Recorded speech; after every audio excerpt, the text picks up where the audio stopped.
जी अस्सलाम वालेकुम, मैं हूँ आपका मेज़बान अदनान हैदर। पाकिस्तान के army chief general Qamar Javed Bajwa इस महीने नवंबर के महीने की 29 तारीख को अपने ओहदे की मुद्दत पूरी करते हुए रिटायर हो जाएंगे। और आजकल वो मुख्तलिफ़ कोर और फॉर्मेशंस के अलविदाई दौरे भी कर रहे हैं, जहाँ वो जवानों से ख़िताब भी कर रहे हैं। आज उनकी मुलाकात जो है वो हॉकी के सीनियर प्लेयर से हुई, स्कूल के बच्चों से भी हुई। तो उनका मैसेज यही है कि जो पाकिस्तान के सिक्योरिटी खदशात हैं उस सब में पाकिस्तान के लिए पाकिस्तान की सलामती जो है बहुत बहुत ज़्यादा इम्पॉर्टेंट है। दूसरी जानिब देखते हैं कि आर्मी चीफ़ की तैनाती को लेके एक पॉलिटिकल डिबेट भी अरूज पर है। हर दफ़ा जब भी आर्मी चीफ़ की तैनाती का मामला आता है, सियासी कशमकश जो है वो अरूज पर चली जाती है।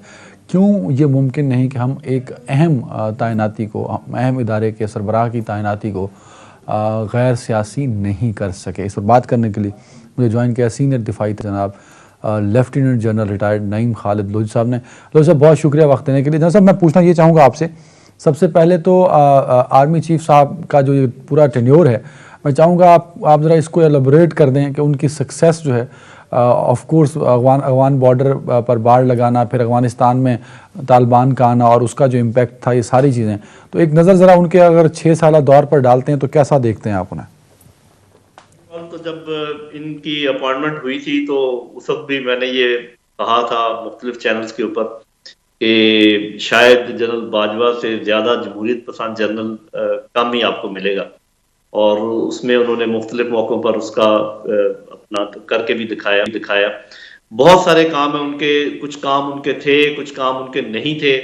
जो काम थे साफ ज़ाहिर है वो ये जो टेररिज्म को डिफीट किया ये था, और उसके अलावा जैसे आपने बाढ़ लगाने की बात की, फिर जिसको मिलिट्री डिप्लोमेसी कहते हैं, उसमें उन्होंने बड़े अच्छे अच्छे काम किए। और जितने हमारे दोस्त ममालिक हैं उनके साथ, बल्कि मिलिट्री डिप्लोमेसी को इस्तेमाल करते हुए पॉलिटिकल डिप्लोमेसी के लिए उन्होंने काम किए और काफ़ी मदद की इस रजीम की। कुछ देर वो PMLN की हुकूमत थी, उसके बाद PTI की हुकूमत आई, लेकिन उन्होंने खुद फिर तस्लीम किया कि बाज़ औक़ात उन्होंने आउट ऑफ द वे मदद की PTI की हुकूमत की।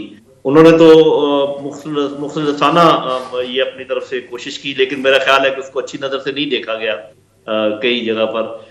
तो बहुत सारे उनके अच्छा जनरल साहब, ये जो एक पॉइंट है, ये जो जिस पर आप तज़किरा, जिसका आपने अभी भी तज़किरा किया, ऑफ कोर्स आपने ये कहा कि वो जमहूरियत पसंद हैं, आपने 6 साल पहले भी बोला था, लेकिन अगर हम सोशल मीडिया उठाकर देखते हैं तो एक परसेप्शन जो उनकी पर्सनैलिटी को लेकर डेवलप हुआ है, उसी वजह से एक सियासी तनाव भी पाया जाता है। आप क्या समझते हैं कि उनके जाने के बाद ये सियासी तनाव कम होगा? और दूसरा, ये परसेप्शन क्यों कर बिल्ड हुआ सर आर्मी चीफ और ख़ास तौर पे जनरल बाजवा साहब के हवाले से? जी देखिए, परसेप्शन जो बिल्ड हुआ वो तो उन्होंने जब कह दिया कि जी हमने कोई आउट ऑफ द वे कोशिश की और क़वानीन पास करवाने में भी मदद की, और इनके हम मतलब ऐसी बातें उन्होंने खुद बता दी हैं, मुझे कहने की जरूरत नहीं, जो कि उनके प्रीव्यू में नहीं आती थी। लेकिन जैसे मैंने कहा था, उन्होंने अपनी सिंसेरिटी में, अपनी गुडविल में किया। लेकिन साफ जाहिर है कि जब पॉलिटिकल ओपोनेंट्स कभी इस चीज को अच्छा नहीं समझते, तो ये जरा देर से उन्होंने फैसला किया नॉन पॉलिटिकल होने का, जो कि उनको पहले करना चाहिए था। ये मैं उनकी ऐसी बात बता रहा हूँ जो अच्छी नहीं लगी लोगों को। और फिर हाल ही में एक जो काम हुआ है जिसमें कसूर उनका नहीं है इतना जितना कि और मामलात का है, कि जो एक खलीज पैदा हुई अवाम के, खासकर यूथ के दरमियान और एक अवाम के बड़े हिस्से और फौज में, ये नहायत खतरनाक है। ये दुश्मनों को इसका फायदा हुआ है, किसी को नहीं हुआ। इस कार्य बद में, मैं कहूंगा कार्य खैर नहीं, इस कार्य बद में जिसने भी जितना हिस्सा डाला है उसने कोई अच्छा काम नहीं किया है। ये कभी नहीं होना चाहिए कि अवाम और अफवाज में कोई खलीज पैदा हो, क्योंकि उससे दोनों को नुकसान होता है और मुल्क को नुकसान होता है, मुल्क के दिफा को नुकसान। सर, ये जो खलीज पैदा हुआ है, क्या अगले आर्मी चीफ के लिए ये एक चैलेंज हो सकता है कि दोबारा से एक ट्रस्ट बिल्ट हो, खलीज खत्म हो, इमेज पे काम होगा? आप समझते हैं कि होना चाहिए? जी, मेरे ख्याल में ये मेन चैलेंज है। मतलब 2-3 चैलेंजेस हैं। एक तो बड़ा चैलेंज है कि दोबारा से वो ट्रस्ट बहाल किया जाए, जिसमें मेरा ख्याल है कि अगर कोशिश की जाए तो एकदम तो नहीं होगा, लेकिन अगर अवाम को यकीन हो जाए, सारी पॉलिटिकल फोर्सेस को यकीन हो जाए कि जिस नॉन पॉलिटिकल रास्ते पे चली है फौज उस पे ये चलती रहे, और लोगों को एतबार आ जाए, लोगों को यकीन हो जाए, लोगों की आदत जो बिगड़ी हुई है वो खत्म हो जाए, तो मेरा ख्याल ये काम हो सकता है। लेकिन इससे ज्यादा मेरा ख्याल है कि ये जो काम जो आने वाले चीफ के लिए ज़्यादा चैलेंज है वो ये है कि इस खराब फाइनेंशियल सूरत हाल में, इस खराब इकॉनमी में किस तरीके से फौज का जो चमक है उसको कायम रखा जाए और बिल्कुल ठीक फौज को इसी लेवल पे उसकी जो है ना कारकर्दगी को रखा जाए, ये भी एक चैलेंज होगा। फिर ये है कि जो हमारे इर्द गिर्द सिक्योरिटी के हालात हैं, अफगानिस्तान, ईरान, भारत, फिर अभी जो कोशिश अमेरिका कर रहा है, जो चीन और अमेरिका की मुखासमत है, इन सारी चीजों में काफी उनको अंग्रेजी से काम लेना पड़ेगा। जनरल साहब वेरी राइट, ये बड़े important security point of view से आपने पॉइंट्स को हाईलाइट किया, लेकिन मुल्क के अंदर आर्मी चीफ की जो अपॉइंटमेंट है सर, सिक्योरिटी इश्यूज को तो हम बात ही नहीं करते ना, हम पॉलिटिकल इश्यूज पर बात करते हैं। आर्मी चीफ की तैनाती को हम पॉलिटिकल इश्यूज से जोड़ देते हैं, ऐसा क्यों है? और पाकिस्तान की जितनी तारीख है, आपने तो तारीख का बेशतर हिस्सा आपके सामने से गुजरा है, हमने वो तारीख पढ़ी है। आर्मी चीफ की तैनाती हर दफा एक पॉलिटिकल मसला बन जाता है, और ये सिर्फ पाकिस्तान में ही ऐसा होता है, ऐसा क्यों है सर? जी, ये सिर्फ पाकिस्तान में या कुछ ऐसे मुल्कों में होता है जहां पर फौज कोई ऐसे काम करती है जो कि पॉलिटिकल नौयत के होते हैं। तो ये मतलब कोई ऐसी अचंभे की बात नहीं है, क्योंकि फौज का माजी आपके सामने भी है, मेरे सामने भी है, लिहाजा इसका पॉलिटिकल होना एक फितरी अमल है। तो जब तक ये अपने आप को नॉन पॉलिटिकल नहीं करते, जिसके कि अभी इम्कानात नजर आ रहे हैं और लगातार नहीं रखते अपने आप को इसी लाइन पर, तो इसमें कुछ देर लगेगी मेरे भाई, तब जाके ये मामला नॉन पॉलिटिकल होगा। अलबत्ता मैं इस बात पे बहुत हैरान होता हूँ कि कहते हैं जी कि मेरिट पे तैनाती होनी चाहिए, कि अरे भाई वो जो 5 नाम जाएंगे वो एन मेरिट के मुताबिक होंगे, और उनके अंदर मेरिट तलाश करना है का कोई फायदा नहीं है। 19-20 का फर्क होता है, बल्कि 15.25 और 20 का फर्क होता है। फिर आपने देख लिया कि जिन्होंने ये कहा कि अपनी पसंद का चीफ लेकर आए, तो वो जुल्फिकार अली भुट्टो साहब लेकर आए थे ज़ियाउल हक साहब को, और नवाज शरीफ साहब लेकर आए थे मुशर्रफ साहब को। फिर जो कुछ हुआ आपके सामने है, अगर दोबारा अपनी पसंद का कोई लाना चाहते तो ले आए। अच्छा जनरल साहब, ये आपने तारीख के वर्क खुद ही हमारे सामने पलट दिए, तो ये दो पसंद के चीफ थे, you are very right, you can justify about the both these. लेकिन सर जो मेरिट की बात है, जो समरी में 4 या 5 लोग जाते हैं, उसमें से जो भी लगा दिया जाए, उस पर अगर कोई तनकीद करता है कि अपनी पसंद का लगाना चाहते हैं, तो वो तनकीद तो टेक्निकली लीगली रूल्स के मुताबिक गलत हुई ना सर? तौर पे भी गलत है, और आप सही कह रहे हैं कि रूल्स और कानूनी तौर पे भी गलत है। लेकिन एक चीज इसमें मैं छोटी सी ऐड कर दूं सर, कि अगर किसी को अकोमोडेट करने के लिए किसी रूल की थोड़ी सी खिलाफवर्जी की जाए, वो फिर मेरिट पर नहीं होगा। मिसाल के तौर पे अगर कोई शख्स 2 हफ्ते पहले की रिटायरमेंट बनती है, और नहीं सर, मैं आसान कर देता हूं जनरल साहब आसान कर देता हूं सवाल। जी, एक रिटायरमेंट 2 दिन पहले बनती है सर, तो अगर आप उसका हवाला दे दें डायरेक्ट सर, सबको पता है अब तो डेट ऑफ रिटायरमेंट। जी, 2 दिन क्या, अगर 1 दिन पहले भी किसी की रिटायरमेंट बनती है, तो अगर उसको एडजस्ट करने के लिए आप कोई काम ऐसा करेंगे कि 2 दिन पहले अपॉइंटमेंट करेंगे या कोई एक्सटेंशन की बात करेंगे, वो गलत होगा, वो सिस्टम के साथ खिलवाड़ होगा। अच्छा बिल्कुल ठीक है। अच्छा सर, ये बताइएगा कि पॉलिटिकल कंसेंसस बिल्ड होना कोई ज़रूरी नहीं है, लेकिन आपने खुद बताया कि सूरत हाल ऐसी बन चुकी है, भले वो प्राइम मिनिस्टर का अपना इख्तियार होता है कि मेरिट पे 5 लोगों से की 4 लोगों की समरी में से किसी एक को अपॉइंट कर दे, लेकिन जो पॉलिटिकल सिचुएशन इस वक्त चल रही है, आप क्या समझते हैं कि आर्मी चीफ की तैनाती के लिए पॉलिटिकल कंसेंसस ज़रूरी है, या जो समरी वजारत दिफा मूव करे उस पर अपॉइंटमेंट हो जाए, इट्स ओके? जी देखिए, अगर हमने पॉलिटिकल कंसेंसस को इसमें शामिल कर लिया तो ये हमेशा के लिए एक प्रॉब्लम बन जाएगा, क्योंकि आपको पता है कि हमारे यहाँ पॉलिटिकल एंटेगनिज्म कितना ज्यादा होता है। तो मैं ये समझता हूँ कि जो मौजूदा मामला है वो बिल्कुल ठीक है। जो लोग सीनियर मोस्ट होते हैं, सर्विंग होते हैं और क्वालिफाइड होते हैं, ये 3 जो क्राइटेरिया ये काफी है, और प्राइम मिनिस्टर का प्रेरोगेटिव होना चाहिए। लेकिन एक चीज मैं बताऊं, इसमें तो कोई शक नहीं कि जब आपने कोई काम करना हो, आप किसी से भी मशवरा कर सकते हैं, अपने घर वालों से कर सकते हैं, भाई से कर सकते हैं, लेकिन अगर आप उसका ऐलान कर दें कि मैं फलाने से मशवरा कर रहा हूँ, प्रेरोगेटिव आपका है, तो फिर आप एक और खिलाफ वर्जी कर रहे हैं अनरिटन रूल्स की। इसका मतलब ये आप किसी के लिए उसका स्टेचर बढ़ाने की कोशिश कर रहे हैं और अपने आप को अंडरमाइन कर रहे हैं। अगर आपका प्रेरोगेटिव है तो आप फैसला करें, खामोशी से जिससे बात करनी करें, ऐलान आप कह रहे हैं कि जी मैं फलाने से मशवरा कर रहा हूं इस काम के लिए, इसका मतलब ये है कि आप उनके लिए पॉलिटिकल राह हमवार कर रहे हैं ये मामला करने के लिए। ये मेरा ख्याल बहुत गलत बात है। जनरल साहब, इस जवाब के बाद मैं आपसे इजाज़त चाहूँगा, लेकिन एक ख्वाहिश है मेरी छोटी सी, जितनी खूबसूरती से आप जवाब देते हैं, हम बड़ी कोशिश करते हैं कि आपको पॉलिटिकल इश्यूज़ पर भी लेकर आएँ, पर आप हमारे हाथ नहीं आते। सो जनरल साहब ने इतनी खूबसूरती से जवाब दिया, मेरे ख्याल में मेरे कंक्लूजन के लिए उन्होंने गुंजाइश नहीं छोड़ी। वक्त तक ब्रेक का। जनरल साहब बहुत शुक्रिया। Thank you sir.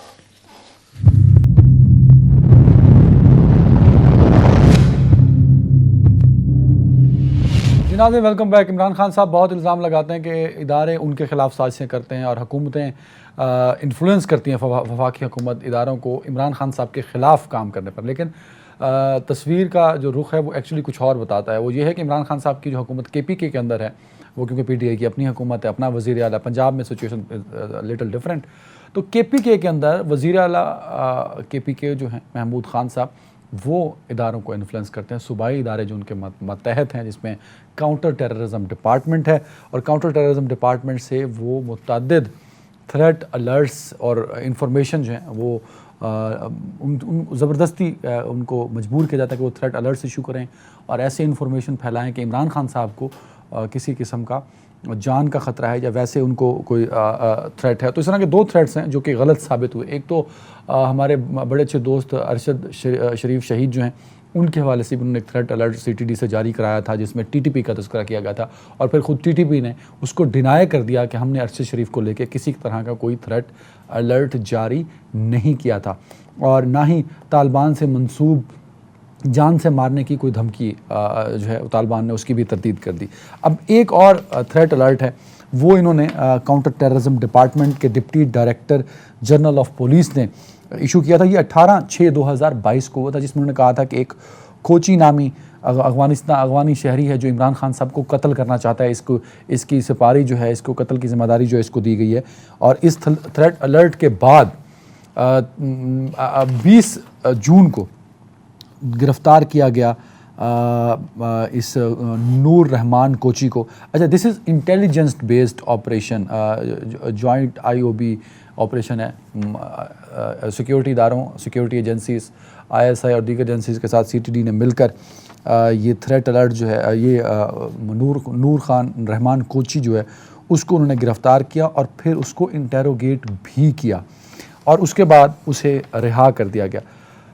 मुराद सईद साहब ने एक प्रेस कॉन्फ्रेंस की 4 अक्टूबर को, ये प्रेस कॉन्फ्रेंस उन्होंने की थी। उन्होंने कहा था कि एक शख्स है जिसको इदारे जो हैं उसको रिहा करवाना चाहते हैं, और वो इमरान खान साहब की इसको सिपारी दी गई थी। वो एक गिरोह का सरगना है, जिसका नाम कह रहे हैं मुराद सईद साहब। उस सरगना ने वो अब सामने आ गया। उन्होंने 7 नवंबर मंडे वाले दिन एक प्रेस कॉन्फ्रेंस की थी इस्लामाबाद नेशनल प्रेस क्लब में। आज वो मेरे साथ स्टूडियो में मौजूद है। हम उनसे पूछेंगे कि आखिर मुराद सईद साहब ने ये इल्ज़ाम उन पे क्यों लगाया, और क्या वाकई इदारे या पाकिस्तान की सिक्योरिटी एजेंसियाँ, जो इंटेलिजेंस एजेंसीज़ जो हैं, वो इसमें इन्वॉल्व हैं या उनको छुड़वाना चाहते हैं। This is confusing. CTD कुछ और कह रहा है, मुराद सईद साहब कुछ और कह रहे हैं, क्योंकि KPK गवर्नमेंट जो है, उनका CTD डिपार्टमेंट वो इस्तेमाल ही इसलिए होता है कि अपने सियासी मकासद जो हैं वो इस्तेमाल हासिल किए जा सकें। तो नूर खान कोची साहब, बहुत शुक्रिया वक्त देने के लिए, वार्म वेलकम इन शो। मुराद सईद साहब से हमने कोशिश की कांटेक्ट करने की कि वो आएँ इस शो में। नूर खान कोची जो है, नूर रहमान कोची, उनके सवालों का जवाब दे सकें, पर वो उन्होंने रिस्पॉन्ड नहीं किया, क्योंकि मुराद सईद साहब जब वज़ीर भी थे तो उन्हीं 11, 12, 13 लोगों को बुलाते थे जो PTI के डिजिटल मीडिया विंग से तनख्वाहें लेते थे, उनके सवालों का जवाब उनको देते थे। तो मुराद सईद साहब नहीं आए, कोची साहब क्यों नहीं आए वो आज आपके साथ इस शो में बैठने? आप तो उनसे पूछ ले, मैं तो हर फोरम पे, अगर आज उनकी कुछ मसरूफियात कल आ जाए, परसों आ जाए, मैं तो हाजिर हूँ उनके लिए कि जब भी वो आना चाहते हैं आ जाए।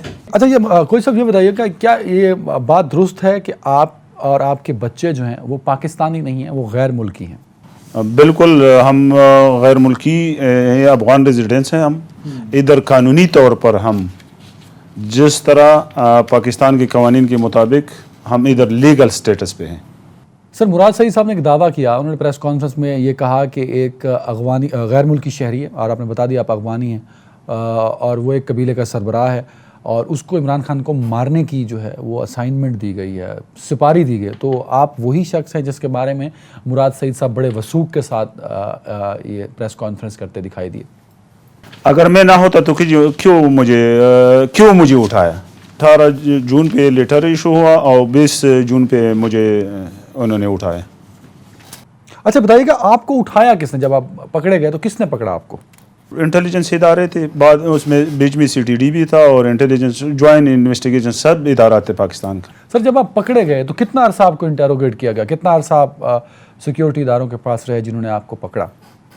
सारे इदारे मिलकर इन्होंने मुझसे इन्वेस्टिगेशन किया है, ठीक है। इन्वेस्टिगेशन तो आपको पता है किस तरह होता है, ठीक है। मेरे मोबाइल का, मेरा, जब उनकी हर लिहाज से तसल्ली हो गया कि ये बंदा ये नहीं है, फिर उन्होंने मुझे रिहा कर दिया। कितने दिन रखा उन्होंने आपको? अब उन्होंने तकरीबन हमें 10 दिन तक अंगेज रखा था। जब आपको छोड़ दिया इंटरोगेट करने के बाद, तो क्या आपने पाकिस्तान तहरीक इंसाफ से या मुराद सईद साहब से रब्ता करने की कोशिश की ताकि आप क्लैरिफाई कर सकें? क्योंकि he is the most famous leader of Pakistan की बड़ी सियासी जमात के वो सरबराह हैं जिनके मारने की धमकी, मारने का इल्ज़ाम, जिनको जान से मारने का इल्ज़ाम आपके ऊपर था। तो आपने कहीं कांटेक्ट करने की कोशिश की ताकि आप क्लैरिफाई कर सकें अपने आप को? भाई हम तो इधर अफगानी है, इस बातों के पीछे हम कभी नहीं लग सकते कि किसने किया, क्यों किया। जब ये काम हो गया, मैंने कहा कि भाई आप इंटेलिजेंस इदारे और CTD अपनी तसल्ली करवाए। जब उन्होंने मुझे बाइज़्ज़त तरीके से छोड़ा तो मैंने भी इन पे कोई इस तरह काम नहीं किया कि आगे जाने की ज़रूरत ही नहीं था। मैंने कहा बस बात ही ख़त्म हुई। सर जब आपको पकड़ा गया तो आपने, जिन्होंने आपको पकड़ा होगा, आपने उन लोगों से, उन इदारों से पूछा कि आपको क्यों पकड़े हैं, आप पकड़ रहे हैं, आपको गिरफ्तार क्यों कर रहे हैं? सख्त सवालात मुझसे आईसाई ने करवाया है। वहाँ जो उन्होंने जो बंदा इन्वेस्टिगेशन के लिए भेजा था CTD का से, उनका इन्वेस्टिगेशन बहुत सख्त था। इदारों ने मुझसे इन्वेस्टिगेशन के बाद मुझे छोड़ा है। किसी ने अगर मेरा सिफारिश किया वो बंदा भी सामने ला। मुराद सईद साहब से पूछ ली कि किसने मुझे छोड़वाया है, वो बंदा लाए। इसको किसने ये रिपोर्ट दी, वो लाए। मुराद सईद साहब आ जाए अपने सबूतों के साथ, मैं तो हाजिर हूँ। सर जब आपको छोड़ दिया गया इंटरोगेट करने के बाद, तो मुराद सईद साहब का ये मानना है कि आपको इदारों के कहने पे, इदारों ने इन्फ्लुएंस किया और फिर आपको रिहा किया गया था, आपको छोड़ा गया था। Is it true? किस इदारे के कहने पे आपको छोड़ा गया? उनसे पूछ ले, ये तो उनकी इशू है, क्यों उन्होंने इशू किया था। मैं तो हाजिर हूँ। मैं तो मुराद सईद ने मजबूर किया प्रेस कॉन्फ्रेंस पे कि उन्होंने दोबारा मैंने नाम लेकर के वो सरगना उनको कह दे कि आपके सामने है। वो कहता है कि उन्होंने प्रेस कॉन्फ्रेंस में ये कहा कि बंदा पकड़ा जाता है फिर छोड़ा जाता है। किसी ने मुझे पकड़ा वो बंदा भी लाओ, किसी ने मुझे छोड़ा वो भी लाओ। सर ये मेरे पास जो थ्रेट अलर्ट है जो इशू किया गया इमरान खान साहब के हवाले से, तो ये तो CTD काउंटर टेररिज्म डिपार्टमेंट ने इशू किया था, गवर्नमेंट ऑफ KPK ने। तो ये क्यों इशू किया, किसके कहने पे उन्होंने इशू किया? उन्होंने ये बयान दिया है कि एक बंदा जो मुलजिम था पकड़ जाता है, ठीक है, फिर उनको छुड़वाया जाता है। अगर कोई और उन्होंने पकड़वाया, 18 पे ये लेटर इशू हो गया और 20 पे उन्होंने मुझे उठाया। तो कौन अगर उनके पास कोई और बंदा है तो वो लेकर आए। अच्छा, बड़ी दिलचस्प सूरत हाल है। आज जब आपने जो मंडे को प्रेस कॉन्फ्रेंस की 7 नवंबर को, उसी दिन मुराद सईद साहब कहते हैं कि इमरान खान साहब को हटाने के लिए जिस शख्स का जिसका हवाला दिया था, मैंने तो उसका सिर्फ हवाला दिया था, मैंने नाम नहीं लिया। उन्होंने इसके ये ट्वीट भी की ये बात। तो कौन है जो इनको लाया और आपको, क्या आप ही वही शख्स हैं? तो मुराद सईद साहब ये क्यों कह रहे हैं? बिल्कुल, इन्होंने कहा कि अफगानी है, सरगना है, ठीक है, वो पकड़ जाता है फिर छोड़ जाता है। सर आपने किसी से इमरान खान साहब के कत्ल की कोशिश की हो या कोई प्लान की हो, ऐसा कुछ है? अल्लाह ना करे, अल्लाह ना करे। मैंने प्रेस कॉन्फ्रेंस में कहा, आज भी आपके सामने कह रहा हूँ कि मैं उनके लिए दुआ गो कि अल्लाह खान साहब को सेहत दे दे। मेरा उनके साथ किया। पाकिस्तान में अगर खान साहब प्राइम मिनिस्टर है, मेरे लिए कोई, अगर शहबाज शरीफ साहब वज़ीर आज़म है, मेरे लिए क्या फ़ायदा कि पाकिस्तान अल्लाह सलामत रखे कि इसमें मेरे बच्चे रहते हैं। आपके सारे बच्चे पाकिस्तान में रहते हैं? कितने बच्चे और सब वो करते क्या हैं? अल्लाह का शुक्र है 15 बच्चे। और पढ़ते हैं सारे कच्ची से लेकर, कोई डबल मास्टर है, कोई सिंगल मास्टर है, कोई कच्ची से लेकर यूनिवर्सिटी तक। अभी भी मेरे 4 बच्चे पाकिस्तान के आला यूनिवर्सिटी में पढ़ते हैं। मेरा बिजनेस है, मेरा कारोबार है, मेरे साथ 500-400 लोग काम करते हैं। मेरे महीने का इनकम आप चेक कर ले, आप अपने एमबीसी से पूछ ले वहाँ काबुल में कि ये बंदा कौन है, इसका कितना प्रॉपर्टी है, इधर कितना बिजनेस है। फर्स्ट मेन कंपनी अफगानिस्तान में हमारा है। अच्छा, ये 18 नवंबर को थ्रेट अलर्ट इशू हुआ। थ्रेट अलर्ट पे फयाज चौहान साहब ने एक ट्वीट भी किया, फिर प्रेस कॉन्फ्रेंस होती है, आप आके जो नवंबर में प्रेस कॉन्फ्रेंस करते हैं, तो इतना टाइम क्यों लगा दिया आपने? या मैंने तो आपको पहले बात में बताया कि मेरा छुड़ाने के बाद कोई इरादा नहीं था। अच्छा, कि मैं इन लोगों की तहफ़्फ़ुज़ात मैंने दूर किया है। मैंने इन्वेस्टिगेशन के लिए ख़ुद भी पेश किया, अपनी फ़ोन में दे दिया। मैंने कहा कि मैं आपके ताउन के लिए तैयार हूँ, ठीक है।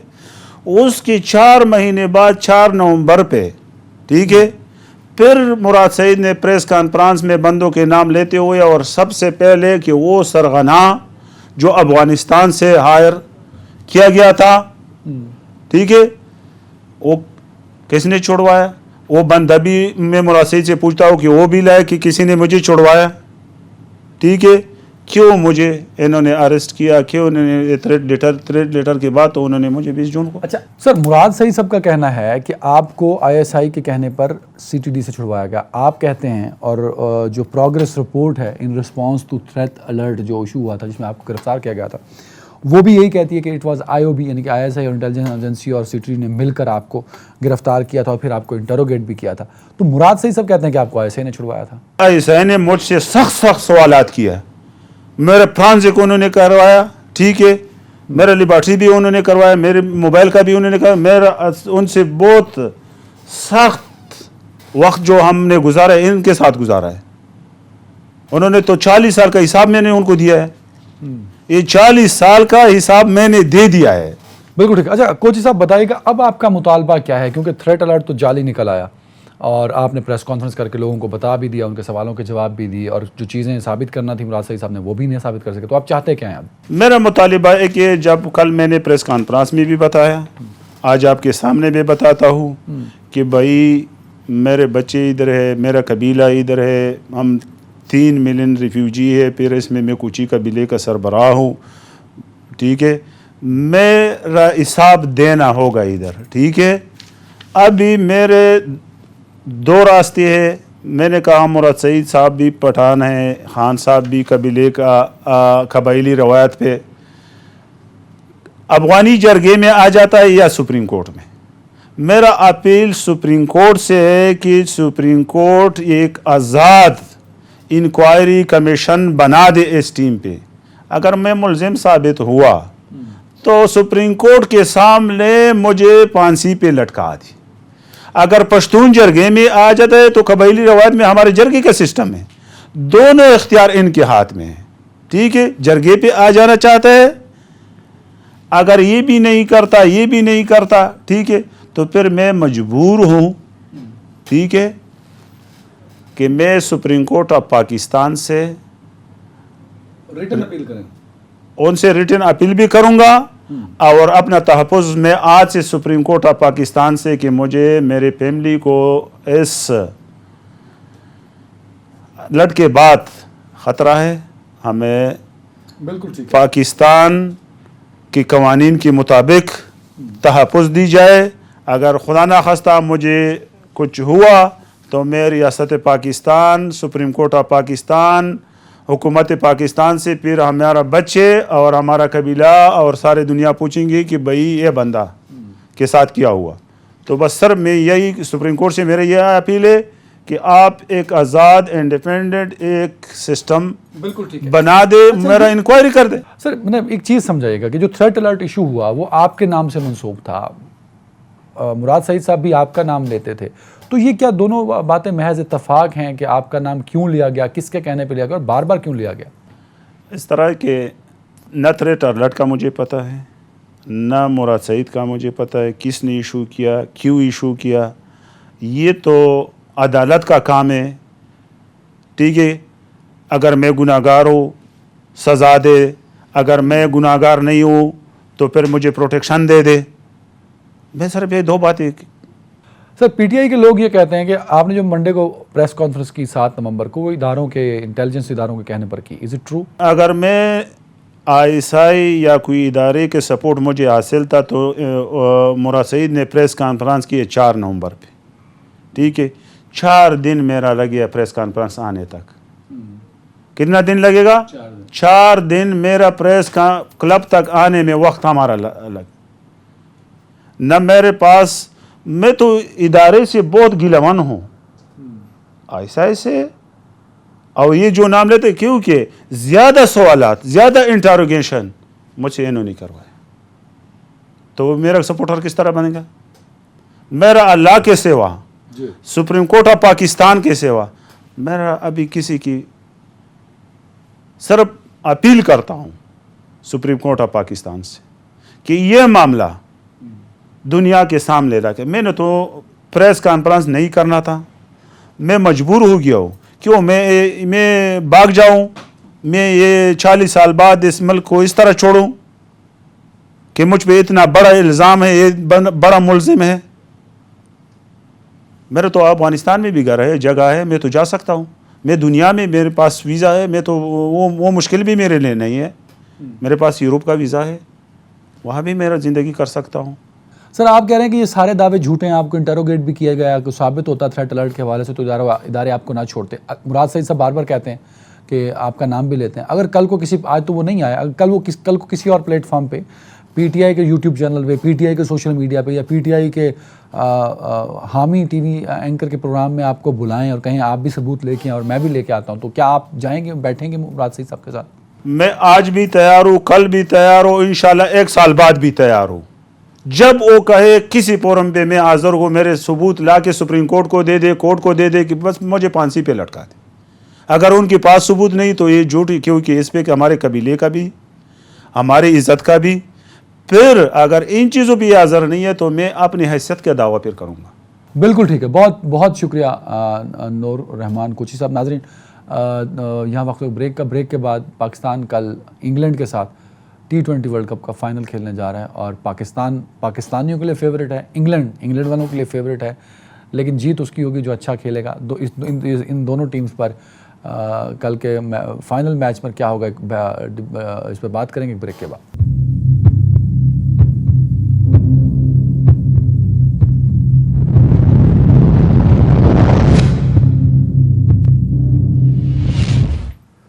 जी वेलकम बैक, और मेरे साथ मौजूद है पाकिस्तान के साबिक कप्तान और टेस्ट क्रिकेटर सलमान बर साहब। बहुत शुक्रिया वक्त देने के लिए। कल का मैच, सबसे पहले तो बतौर क्रिकेटर आप दोनों टीमों को कहाँ रेट करते हैं सर?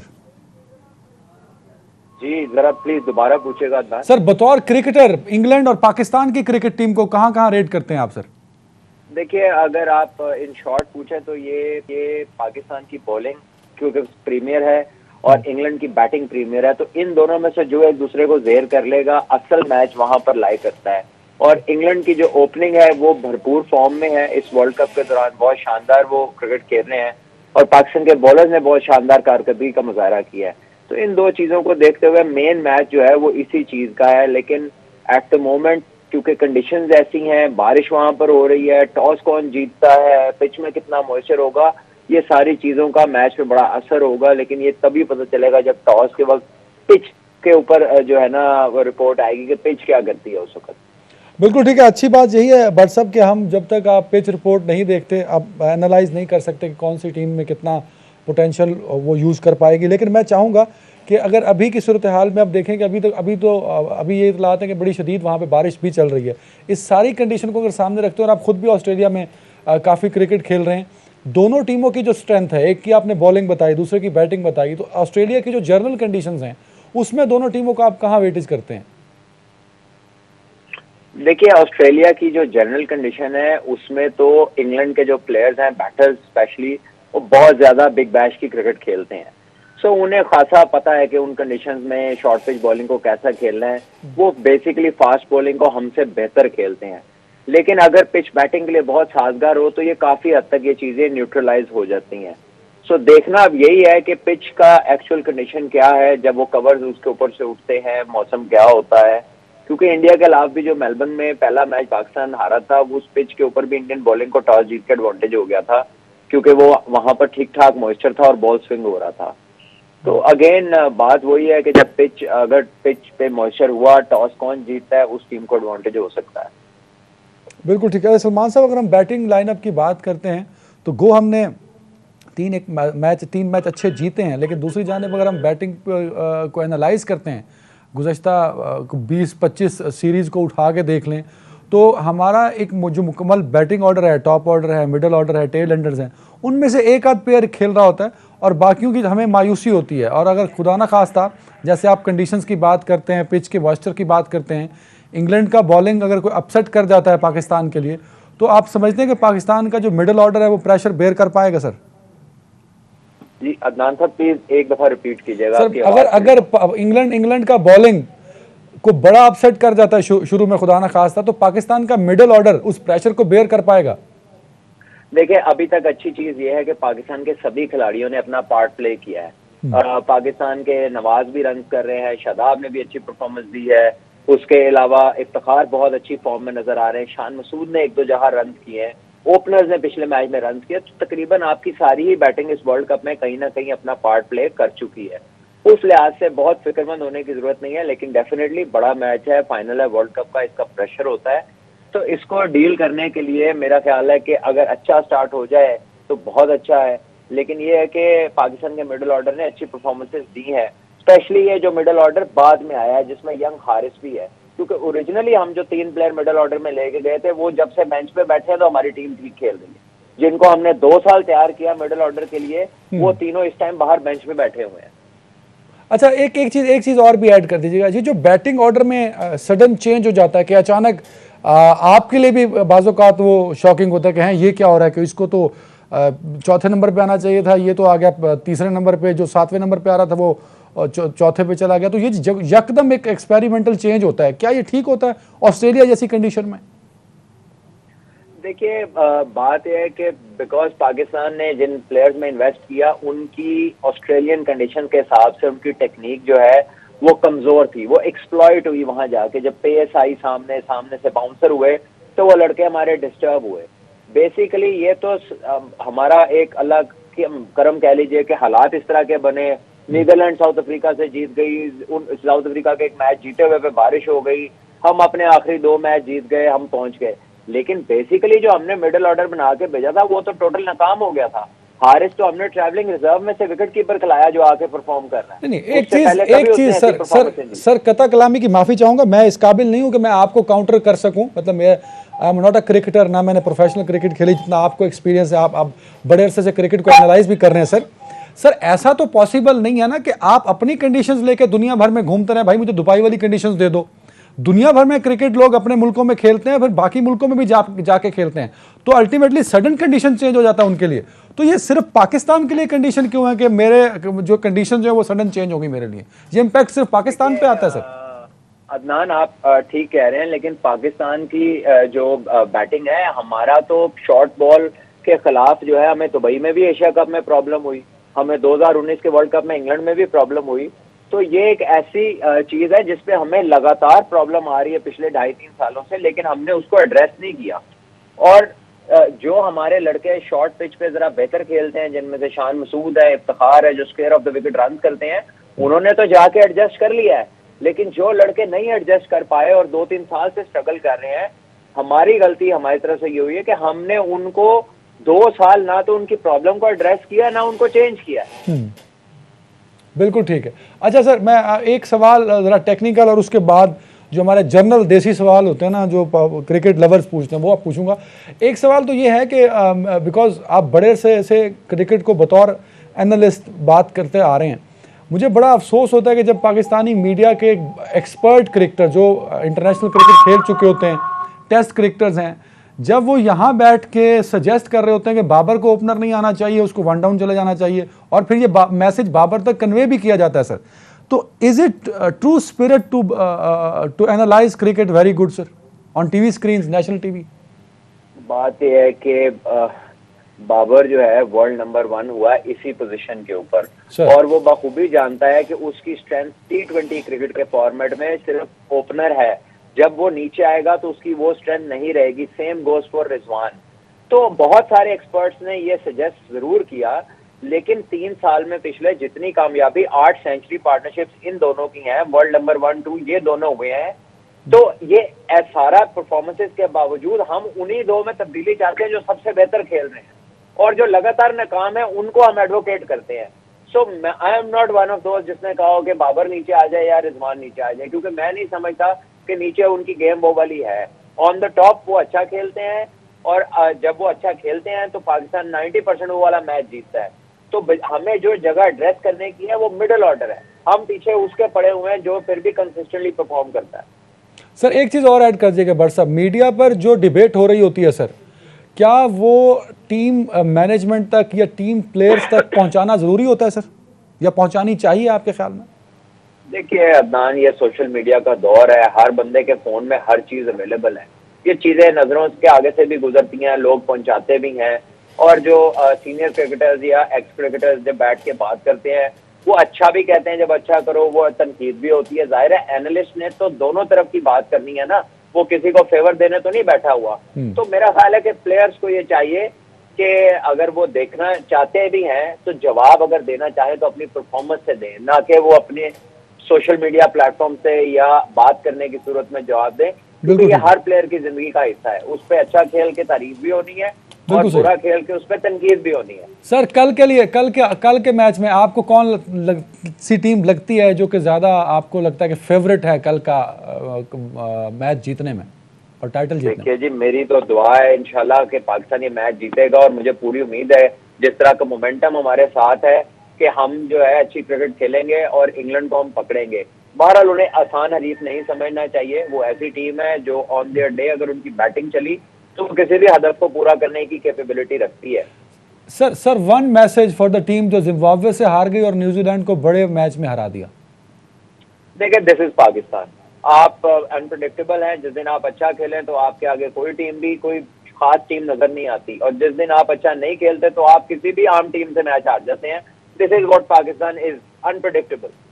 अच्छा सर, मैं नहीं चाहता कि हमारा क्लिप अगर खुदा ना खास्ता कुछ अपसेट होता है और कल इंडिया पूरे में वो वायरल हुआ, जैसे उनके पंडितों का क्लिप वायरल हुआ है कि उनकी वो जो भविष्यवाणी थी वो क्या कह रही थी, लेकिन वो मैच हार गए।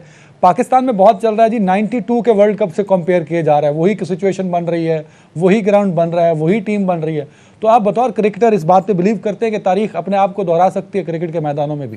देखिए पॉसिबल है, अगर पाकिस्तान जीत गया तो सब कहेंगे तारीख ने दोहराया, अगर ना जीता तो तारीख, तो हर चीज हर रिकॉर्ड बनता ही टूटने के लिए है। हर दिन एक नया दिन है, उसमें नई हैपनिंग्स होती हैं। सो मैं इन चीजों का कायल नहीं हूँ। मेरे लिए जो अच्छी क्रिकेट खेले वो टीम मैच जीत जाए, क्योंकि मैं एक प्रोफेशनल क्रिकेटर हूँ। बाकी लोग हर किस्म के हैं, तजिया निगार भी हैं, मीम्स बनाने वाले भी हैं, सोशल मीडिया पे इस तरह की बातें करके पॉपुलैरिटी हासिल करने वाले भी हैं। ठीक है, जिसका जो दिल करता है वो लगा हुआ है। The point is the better team should play, the better team should win, और मेरी दुआ है कि अल्लाह करेगा वो बेहतरीन टीम। लास्ट सवाल सर, लास्ट सवाल, अगर बाबर आजम टॉस जीत जाते हैं तो पहले बैट करेंगे या बॉल? देखिए ये तो पिच के ऊपर डिपेंड करता है। बहरहाल आपने लास्ट करते कुछ 6 सवाल कर लिए, तो चलो कोई गल नहीं सर। अच्छा तो मतलब अभी आप ये नहीं बता सकते कि पहले बैट करे या बॉल, कल ही डिसाइड करे पिच को देखने के बाद? देखिए मेरा ख्याल है कि इंग्लैंड की टीम प्रेफर करेगी कि वो चेस करे पाकिस्तान के खिलाफ, क्योंकि वो बैटिंग हैवी टीम है। बहरहाल अगर जो है टॉस इसलिए इम्पोर्टेंट है क्योंकि बारिश हो रही है, अगर पिच फिर हो सकता है जो भी कप्तान टॉस जीते वो पहले बॉलिंग करे। बिल्कुल ठीक है, बहुत शुक्रिया। हूँ आखिरी सवाल नहीं पूछ रहा थोड़े तो नाजरीन, गुड लक विद पाकिस्तान, रखेगा, अल्लाह हाफिज़।